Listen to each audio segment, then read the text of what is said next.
السلام عليكم ورحمة الله وبركاته. الحمد لله.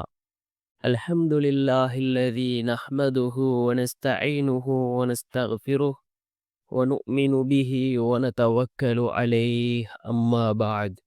அன்பிற்குரிய அல்லாஹ்வின் நல்லடியார்களே, அன்பு சகோதரர்களே, நாம் தொடர்ச்சியாக பார்த்து வரக்கூடிய துஆக்களினுடைய திக்ர்களினுடைய தொகுப்பில் இன்று நாம் பார்க்க இருக்கின்ற விடயம் என்னவென்றால், நாம் தஹஜ்ஜுடைய நேரத்தில் இந்த சூறாவை 70 தடவை ஓதி அல்லாஹ்விடம் பிரார்த்தனை செய்வோம். இந்த சூறாவை ஓதி நாம் அல்லாஹ்விடம் பிரார்த்தனை செய்தால் அல்லாஹ் நமக்கு உடனே பதில் வழங்குவான். நம்முடைய எல்லா விதமான தேவைகளையும் அல்லாஹ் பூர்த்தி செய்து தருவான். அதே போன்று நம்முடைய வாழ்க்கையின் தரத்தை உயர்த்தி வைப்பான். அந்த அளவுக்கு சிறந்த அற்புதமான ஒரு சூறாவை தான் நாம் இன்றைய வீடியோவில் பார்க்க இருக்கின்றோம். அன்பார்ந்தவர்களே, அல்லாஹுவின் நல்லடியார்களே, அதிகமானோர் நம்முடைய சேனலை சப்ஸ்கிரைப் செய்யாமல் பார்த்து கொண்டிருக்கின்றீர்கள். நீங்கள் சப்ஸ்கிரைப் செய்து லைக் இடுவதன் மூலமாக நமது சேனலில் உள்ள வீடியோக்கள் இன்னும் பல சகோதரர்களுக்கு கொண்டு போய் சேர்க்கப்படும். அவர்கள் அதனை பார்த்து பயனடைந்தால் அதற்குரிய கூலியை அல்லாஹ் உங்களுக்கும் வழங்குவான். அன்பார்ந்தவர்களே, அல்லாஹ்வின் நல்லடியார்களே, அல்லாஹ் தன்னுடைய குர்ஆனிலே 114 சூறாக்களை வைத்திருக்கின்றான். ஒவ்வொரு சூறாக்களுக்கும் ஒவ்வொரு விதமான சிறப்புகள் இருக்கின்றது. சில சூறாக்களுக்கு ரசூலுல்லாஹி அலைஹி வஸல்லம் அவர்கள் பலவிதமான சிறப்புகளை கூறியிருக்கிறார்கள். அதிலே ஒரு சூரா தான் சூரத்துல் இஹ்லாஸ். இந்த சூரத்துல் இஹ்லாஸுக்கும் ஏராளமான சிறப்புகளை ரசூலுல்லாஹி ஸல்லல்லாஹு அலைஹி வஸல்லம் அவர்கள் கூறியிருக்கிறார்கள். மிகவும் சிறந்த ஒரு சூரா, அல்லாஹுக்கு மிகவும் பிடித்தமான ஒரு சூரா இந்த சூரத்துல் இஹ்லாஸாக இருந்து கொண்டிருக்கின்றது. இந்த சூரத்துல் இஹ்லாஸினுடைய சிறப்பை பற்றி ரசூலுல்லாஹி ஸல்லல்லாஹு அலைஹி வஸல்லம் அவர்கள் கூறினார்கள். சஹாபாக்களை பார்த்து, உங்களில் யாராவது குர்ஆனினுடைய ஒரே இரவில் குர்ஆனினுடைய 3இல் ஒரு பகுதியை உங்களில் யாராவதாவது ஓத முடியுமா என்று கேட்டதற்கு அங்கிருந்த சஹாபாக்கள் கூறினார்கள், யா ரசூலுல்லாஹ், எவ்வாறு ஒரே இரவில் குர்ஆனினுடைய 3இல் ஒரு பகுதியை ஓதுவது என்று கேட்டதற்கு ரசூலுல்லாஹி ஸல்லல்லாஹு அலைஹி வஸல்லம் அவர்கள் கூறினார்கள், சூரத்துல் இஹ்லாஸை ஒரு தடவை ஓதினால் குர்ஆனினுடைய 3இல் ஒன்றை ஓதியதற்கு சமனாகும் என்று கூறினார்கள் அல்லாஹ்வினுடைய தூதர் ஸல்லல்லாஹு அலைஹி வஸல்லம் அவர்கள். அந்த அளவுக்கு சிறப்புகள் நிறைந்த சூரா இந்த சூரத்துல் இஹ்லாஸாக இருந்து கொண்டிருக்கின்றது. அதே போன்று வீட்டிலே பரக்கத் அதிகரிக்க வேண்டுமா, நீங்கள் வீடுகளுக்கு நுழையும் போது ரசூலுல்லாஹி ஸல்லல்லாஹு அலைஹி வஸல்லம் அவர்கள் கூறினார்கள், சலாம் கூறிவிட்டு அதே போன்று சூரத்துல் இஹ்லாஸை யார் ஓதிவிட்டு வீடுகளுக்குள் நுழைகிறார்களோ அவர்களுடைய வீட்டிலே அல்லாஹ் பரக்கத்தை அதிகப்படுத்துகின்றான். அதே போன்று இந்த சூறாவிற்கு இன்னும் ஏராளமான சிறப்புகள் கூறப்பட்டிருக்கின்றது. ஒரு முறை ரசூலுல்லாஹி ஸல்லல்லாஹு அலைஹி வஸல்லம் அவர்கள் ஒரு கூட்டத்தாரை ஒரு வேறு நாட்டுக்கு ரசூலுல்லாஹி ஸல்லல்லாஹு அலைஹி வஸல்லம் அவர்கள் அனுப்பி வைக்கிறார்கள். அந்த கூட்டத்திற்கு ஒருவரை அமீராக, தலைவராக நியமிக்கிறார். அந்த கூட்டம் அந்த நாட்டுக்கு சென்று திரும்பி வந்ததும் அதில் இருந்தவர்கள் ரசூலுல்லாஹி ஸல்லல்லாஹு அலைஹி வஸல்லம் அவர்களிடம் கூறுகிறார்கள், நீங்கள் இந்த கூட்டத்திற்கு அமீராக தெரிவு செய்தவர், தலைவராக தெரிவு செய்தவர் ஒவ்வொரு நாளும் தொழுகைகளில் ஈடுபடும் பொழுது சூரத்துல் இஹ்லாஸை ஓதக்கூடியவர்களாக இருந்தார்கள். ஒவ்வொரு ரக்காயத்திலும் சூரத்துல் இஹ்லாஸை ஓதக்கூடியவர்களாக இருந்தார்கள் என்று ஏனைய சஹாபாக்கள், அங்கே இருந்த சஹாபாக்கள் ரசூலுல்லாஹி ஸல்லல்லாஹு அலைஹி வஸல்லம் அவர்களிடத்திலே முறைப்பாடு செய்கிறார்கள்.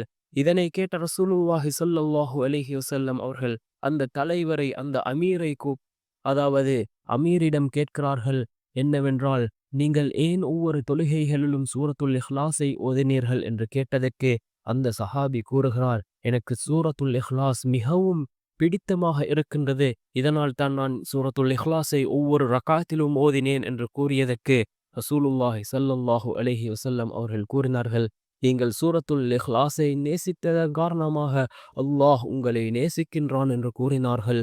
அல்லாஹ்வினுடைய தூதர் ஸல்லல்லாஹு அலைஹி வஸல்லம் அவர்கள் அந்த அளவுக்கு சிறந்த ஒரு சூரா, அல்லாஹ்வினுடைய சிஃபத்துக்களை கூறக்கூடிய சூரா, அல்லாஹ்வினுடைய 5 தன்மைகளை கூறக்கூடிய அற்புதமான ஒரு சூரா.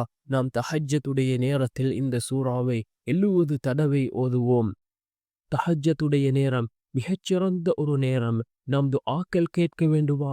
இந்த தஹஜ்ஜுடைய நேரத்தில் தஹஜ்ஜுடைய அந்த 2 ரக்காத்துக்களையும் தொழுதுவிட்டு நாம் அல்லாஹ்விடத்திலே துஆ கேட்டால் நிச்சயமாக அல்லாஹ் கபூல் செய்வான். ஏனென்றால் அல்லாஹ்வின் தூதர் ஸல்லல்லாஹு அலைஹி வஸல்லம் அவர்கள் கூறினார்கள், தஹஜ்ஜுடைய நேரம் அல்லாஹ் கீழ்வானுக்கு இறங்கி வருவதாகவும் தன்னுடைய அடியார்களை பார்த்து அல்லாஹ் கேட்கின்றான், என்னை அழைக்கக்கூடியவர்கள் யாரும் இல்லையா? என்னிடம் உதவி தேடக்கூடியவர்கள் யாரும் இல்லையா? என்னிடம் ஆரோக்கியத்தை கேட்பவர்கள் யாரும் இல்லையா? என்னை அழைக்கக்கூடியவர்களுக்கு பதில் வழங்க நான் காத்து கொண்டிருக்கின்றேன். என்னிடம் உதவி தேடுபவர்களுக்கு உதவி செய்ய நான் காத்து கொண்டிருக்கின்றேன். என்னிடம் ஆரோக்கியத்தை கேட்பவர்களுக்கு ஆரோக்கியத்தை வழங்க நான் காத்து கொண்டிருக்கின்றேன் என்று அல்லாஹ் கீழ்வானுக்கு வந்து கூறுவதாக அல்லாஹ்வினுடைய தூதர் ஸல்லல்லாஹு அலைஹி வஸல்லம் அவர்கள் கூறினார்கள். அந்த அளவுக்கு சிறந்த ஒரு நேரம் தஹஜ்ஜுடைய நேரம். ஏனென்றால் எல்லா மக்களும் உறங்கக்கூடிய நேரம். அந்த நேரத்தில் யார் அல்லாஹுக்காக எழுந்து அந்த தஹஜ்ஜுடைய தொழுகையை தொழுதுவிட்டு அல்லாஹ்விடத்திலே பிரார்த்தனை செய்கிறார்களோ அல்லாஹ் அவரை பார்த்து மகிழ்ச்சி அடைகின்றான். அவர்களுடைய எல்லா தேவைகளையும் அல்லாஹ் பூர்த்தி செய்து கொடுக்கின்றான். அந்த அளவுக்கு சிறந்த ஒரு நேரம், சிறந்த தொழுகை இந்த தஹஜ்ஜுடைய தொழுகையாக இருந்து கொண்டிருக்கின்றது. ரசூலுல்லாஹி ஸல்லல்லாஹு அலைஹி வஸல்லம் அவர்கள் கூறினார்கள், ஃபர்லான ஐவேளை தொழுகை இருக்கின்றது. ஃபஜ்ர், லுஹர், அஸர், மக்ரிப், இஷா இந்த ஐவேளை தொழுகைக்கு பின்னால் ஃபர்லான இந்த ஐவேளை தொழுகைக்கு பின்னால் இருக்கின்ற அடுத்த மிகச்சிறந்த தொழுகை தஹஜ்ஜுடைய தொழுகை என்பதாக அல்லாஹ்வினுடைய தூதர் ஸல்லல்லாஹு அலைஹி வஸல்லம் அவர்கள் கூறினார்கள். இந்த தஹஜ்ஜுடைய நேரத்தில் நாம் இந்த சூறாவை 70 தடவை ஓதுவோம். அல்லாஹ்வினுடைய சிஃபத்துக்களையும் அல்லாஹ்வினுடைய அந்த தன்மைகள் 5 தன்மைகளை கூறக்கூடிய மிகச்சிறந்த சூறா. அல்லாஹுக்கு மிகவும் பிடித்தமான சூறா சூரத்துல் இஹ்லாஸ். பிஸ்மில்லாஹிர் ரஹ்மானிர் ரஹீம். குல் ஹுவல்லாஹு அஹத் அல்லாஹு ஸமத் லம் யலித் வலம் யூலத் வலம் யகுல் லஹு குஃபுவன் அஹத். இந்த ஒவ்வொரு வார்த்தையினுடைய பொருளை உணர்ந்து நாம் ஓதினால் நிச்சயமாக அல்லாஹ் நம்முடைய எல்லா விடயங்களையும் சீராக்குவான். இந்த ஒவ்வொரு வார்த்தையினுடைய பொருளையும் உணர்ந்து ஓதுவோம். அல்லாஹ்வினுடைய சிஃபத்துக்களை கூறக்கூடிய மிகவும் அற்புதமான வார்த்தைகள். குல் ஹுவல்லாஹு அஹத். நபியே நீர் கூறுவீராக, அல்லாஹ் அவன் ஒருவன், அஹத் அவன் ஒருவன், அல்லாஹு ஸமத். ஸமத் என்றால் தேவையற்றவன். அதாவது அல்லாஹு ஸமத் அவன் யாரிடத்திலும் எவரிடத்திலும் தேவையற்றவன். லம் யலித் வலம் யூலத் எவராலும் பெறவும் இல்லை, எவராலும் பெறப்படவும் இல்லை, எவரையும் பெற்றெடுக்கவும் இல்லை. லம் யலித் வலம் யூலத் வலம் யகுல் லஹு குஃபுவன் அஹத் அவனுக்கு நிகராக வேறு எவரும் இல்லை என்று பொருள்படக்கூடிய அல்லாஹ்வினுடைய இந்த 5 சிஃபத்துக்கள். அல்லாஹ் ஒருவன், அதே போன்று எவரிடத்திலும் தேவையற்றவன், எவரையும் பெறவும் இல்லை, எவராலும் பெறப்படவும் இல்லை, அதே போன்று அவனுக்கு நிகராக வேறு எவரும் இல்லை. இந்த 5 சிபத்துக்களை உள்ளடக்கிய மிகச்சிறந்த ஒரு சூரா. குர்ஆனின் 3ல் ஒரு பகுதி என்று ரசூலுல்லாஹி ஸல்லல்லாஹு அலைஹி வஸல்லம் அவர்கள் சிறப்பித்த சூரா. இந்த சூறாவை இமாம்கள் பல எண்ணிக்கை அளவு குறிப்பிடுகிறார்கள். அதாவது அந்த எண்ணிக்கையின் அளவு நாம் ஓதினால் ஒவ்வொரு விதமான தேவைகளுக்கும் அது நிவாரணியாக இருந்து கொண்டிருக்கின்றது. இமாம்கள் தங்களுடைய வாழ்க்கையில் ஒவ்வொரு அடிப்படையில் இதனை ஓதி தங்களுடைய தேவைகளை பூர்த்தி செய்திருக்கிறார்கள்.